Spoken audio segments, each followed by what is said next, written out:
L'actualité, c'est donc les États-Unis et Israël qui ont lancé ce dimanche une nouvelle vague de frappes contre l'Iran, ciblant des sites militaires et des installations nucléaires.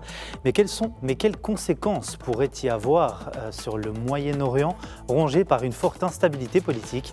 Eh bien, pour en parler, nous sommes avec Emmanuel Dupuis, politologue et président de l'IPSE en direct depuis Paris. Emmanuel Dupuis, bonsoir et merci d'être avec nous. Bonsoir. Maintenant que le guide suprême iranien Ali Khamenei a été tué dans des frappes aériennes israélo-américaines à Téhéran, selon vous, les survivants du régime pourront-ils assurer sa survie sous les bombes ou bien le changement de régime aura lieu? D'ailleurs, ça dépend de quel régime vous parlez. Le régime est déjà déstabilisé puisque le guide suprême est mort, vraisemblablement son fils également. Il y a bien un successeur, mais pour l'instant, on n'est pas tout à fait sûr que la fonction du guide suprême demeure. Donc déjà, il y aura une évolution de ce point de vue-là.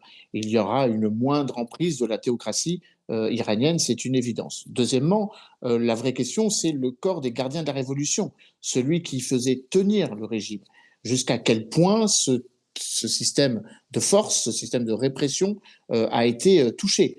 Aujourd'hui, les Israéliens ont procédé à des frappes massives visant le commandement du corps des gardiens de la révolution, ainsi que des missiles, des milices Basiji, les missiles Bajil, qui avaient été les fers de lance de la répression le 8 et le 9 janvier dernier.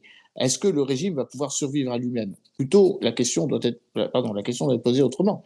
Est-ce que ceux qui restent encore en capacité de diriger le pays, donc les leaderships politiques, les instances sécuritaires, ont encore la capacité réelle de pouvoir faire face à une opération militaire d'une ampleur inégalée, sans précédent, donc menée conjointement par Israël, par les États-Unis et peut-être bientôt par les pays arabes qui ont, par un communiqué, dit, en tout cas l'Arabie Saoudite, les Émirats Arabes Unis et le Qatar, peut-être même d'ailleurs le Koweït et Bahreïn, que désormais, puisque leurs sites, non seulement militaires, mais enfin militaires étrangers, notamment américains, mais civils sont ciblés, c'est une guerre régionale et donc ils se réservent le droit de participer également aussi aux frappes contre l'Iran. Donc est-ce que l'Iran va pouvoir tenir sur la distance? Est-ce que ce régime va pouvoir résister aux coups de boutoir extérieurs?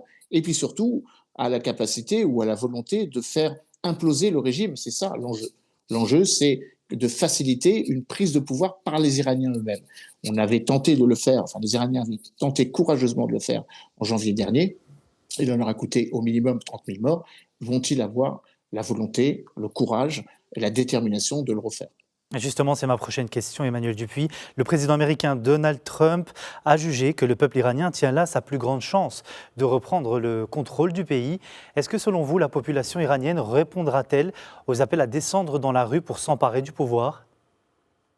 Alors la configuration est un peu différente. Premièrement, il y a eu un avant et un après 8 et 9 janvier dernier, au cours duquel le président américain, le fils du Shah, Reza Pahlavi, et un certain nombre de leaders, notamment le Premier ministre israélien, avaient déjà dit aux Iraniens qu'il fallait sortir dans les rues et que c'était leur moment de prendre le pouvoir. Il en a coûté, comme je le disais, au bas mot, 30 000 morts.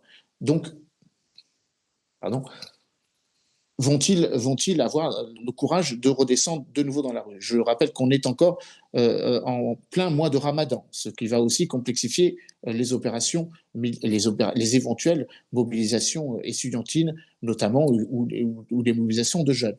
En tout cas, c'est une réalité, c'est que désormais, les Iraniens savent très bien que la liberté ne viendra pas des airs, elle va faciliter un délitement du régime, elle va incapaciter, décapiter ce régime. 48 leaders politiques, militaires, sécuritaires ont été éliminés. 1000 frappes ont été réalisées depuis maintenant 2 jours. Ce n'est que le début d'une offensive.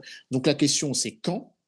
C'est à partir de quand le régime va basculer. Pour l'instant, il tient encore, car il faut avoir à l'esprit que c'est un peuple, l'Iran, c'est à peu près une population de 100 millions d'habitants, mais avec un système de force qui fait que, avec 1 à 2 millions de militaires, de milices Basiji, de gardiens de la révolution, ils tiennent encore le pays d'une main de fer, mais ils le tiennent encore. Cette guerre contre l'Iran a provoqué une escalade des tensions régionales aggravée par des attaques contre les alliés des États-Unis dans la région. Est-ce qu'on peut craindre aujourd'hui une instabilité accrue au Moyen-Orient ? Ben, la stabilité accrue, elle est installée, il ne faut pas la craindre, il faut la constater. Hélas, elle est installée puisque les Iraniens ont envoyé pas loin de 1219, précisément c'est le chiffre qui a été compilé par toutes les opérations visant Riyad, visant Koweït, visant Manama, visant Doha, visant Abu Dhabi et visant Amman également, et bien sûr, et sans oublier Dubaï. Donc la stabilisation, l'instabilité régionale s'est installée à partir du moment où les Iraniens ont décidé de frapper autant les pays qui leur sont voisins que Israël, et que c'est une grande différence entre la phase des opérations de frappe israélienne sur l'Iran et de frappe iranienne en retour ou en représailles ou en rétaliation de l'Iran vers Israël, où il s'agissait de frapper le territoire israélien, de mobiliser les proxys contre Israël, mais pas contre les pays qui avaient, entre guillemets, déjà permis d'ouvrir, en ouvrant leur espace aérien, de permettre aux avions israéliens et américains donc de pouvoir frapper l'Iran. Donc c'est un changement, un paradigme nouveau, un changement absolument considérable qui fait que désormais on a une coalition américano-israélienne, peut-être demain américano-israélienne et arabe contre l'Iran. Et ça peut effectivement fragiliser beaucoup plus que les seules frappes israéliennes et américaines, le régime iranien. Est-ce que selon vous, cette guerre pourrait entraîner une rupture des relations diplomatiques entre l'Iran et les pays occidentaux ou une sortie de l'Iran tout simplement du traité de non-prolifération nucléaire ? Alors, il y a déjà une réalité, puisque les Émirats arabes unis ont décidé, en fermant leur ambassade, de rompre leurs relations diplomatiques avec Iran. Donc, c'est déjà une réalité. Les pays européens sont très marginalisés dans cette histoire. Il faut avoir l'honnêteté, malheureusement, de le constater. Aucun pays européen n'a été préalerté, à part la Grande-Bretagne. La France, par la voix d'Emmanuel Macron, s'en est plaint en disant que la France n'avait été ni informée ni sollicitée en amont, et que d'une certaine façon, nous sommes obligés de faire ce que nous pouvons faire, ce que nous sommes en fait seulement capables de faire, c'est-à-dire protéger les intérêts des Européens, la vie des Européens qui sont dans ces pays, qui sont frappés désormais par l'Iran et bien évidemment les ressortissants français en Israël. Je ne crois pas qu'on aille vers une rupture des relations diplomatiques avec les pays européens, car les pays européens ne sont pas belligérants. Il s'agit d'une opération conjointe israélo-américaine. Les Britanniques ont refusé de participer à cette opération. Ils ont juste consenti à utiliser leur base aérienne de Diego Garcia sur l'archipel de Chagos.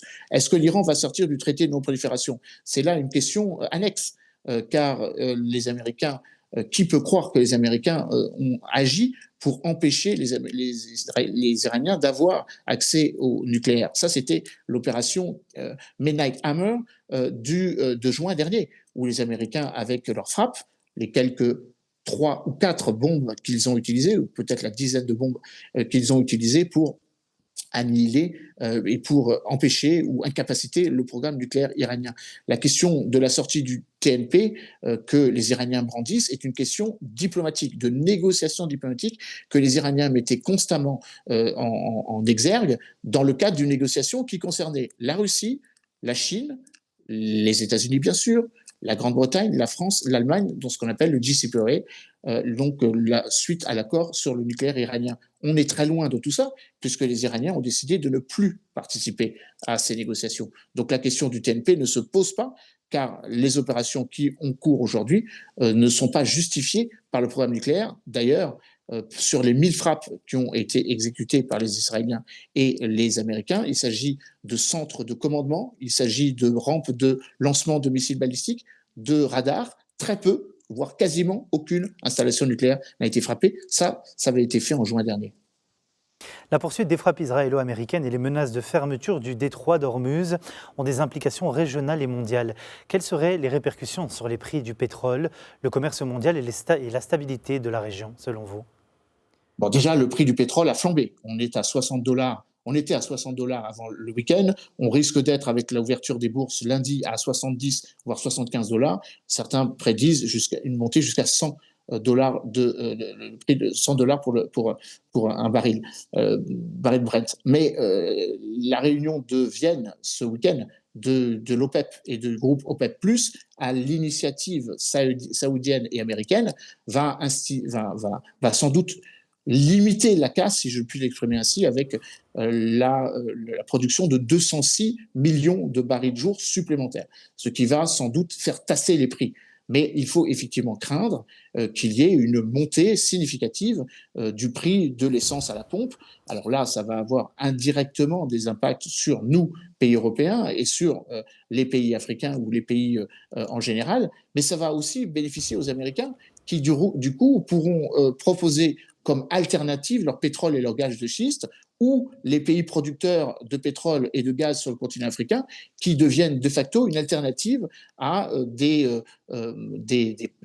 productions pétrolières et gazières beaucoup plus risquées, car elles traversent le détroit de Bab el-Mandeb, désormais fermé par les Houthis, car elles traverseraient le détroit d'Ormuz que les Iraniens ont décidé de bloquer, et que bien évidemment, c'est un impact non seulement vis-à-vis de nous, mais beaucoup plus vis-à-vis de la Chine et de l'Inde, qui se fournissaient quasiment exclusivement, en tout cas pour une grande partie, à travers le détroit d'Ormuz. Avant de conclure, Emmanuel Dupuy, la communauté internationale a appelé à la désescalade et à un retour aux négociations, tandis que la Russie et la Chine, eux, ont condamné les frappes américano-israéliennes. Est-ce que le monde se dirige vers une augmentation des tensions internationales et une course intense aux armements nucléaires, selon vous ? Non, c'est une question qui n'est pas liée. D'ailleurs, la preuve en est qu'un pays comme les États-Unis n'ont pas besoin de l'arme nucléaire pour montrer leur capacité de dissuasion conventionnelle. Elle est massive. Je rappelle les chiffres. On est à peu près à 200-250 avions F-35, F-22, F-15, F-18 américains et israéliens. On est à 2 groupes aéronavals américains. On est à peu près à une quinzaine, précisément 14 bateaux américains. Il n'y a jamais eu une armada aussi importante que 2003. Et donc ça, c'est un facteur non seulement de dissuasion, mais d'opération. Donc la question du nucléaire ne se pose pas du tout dans cette équation. Elle se serait posée si les Iraniens avaient eu l'arme nucléaire, ils ne l'ont pas. Elle se serait posée, évidemment, si les Iraniens avaient menacé de l'utiliser, ou d'utiliser la grammaire nucléaire comme les Russes le font régulièrement quand ils sentent qu'ils sont bloqués de manière conventionnelle sur le théâtre d'opération ukrainien. Donc la question de la course au nucléaire est peut-être moins importante que la question de la course à l'armement, plus généralement. On est à 2700 milliards de dollars d'armement, on est à 50 milliards d'armement rien que sur le continent africain. Donc on voit bien qu'il y a une course effrénée vers l'armement. Et de ce point de vue, ce conflit, comme le conflit en Ukraine, va sacraliser l'usage du drone. Comme je l'ai dit précisément, les Iraniens ont beaucoup de missiles balistiques, mais ils ont encore plus de drones. Et cette fois-ci, ils vont ne pas s'empêcher de les utiliser, contrairement à ce qu'ils avaient fait, enfin en tout cas ce qu'ils avaient en tout cas limité de faire, de manière en tout cas moins importante en juin dernier. Merci beaucoup Emmanuel Dupuy pour votre analyse et d'avoir répondu à toutes nos questions. Je rappelle que vous êtes politologue et président de l'IPSE et que vous étiez avec nous en direct depuis Paris.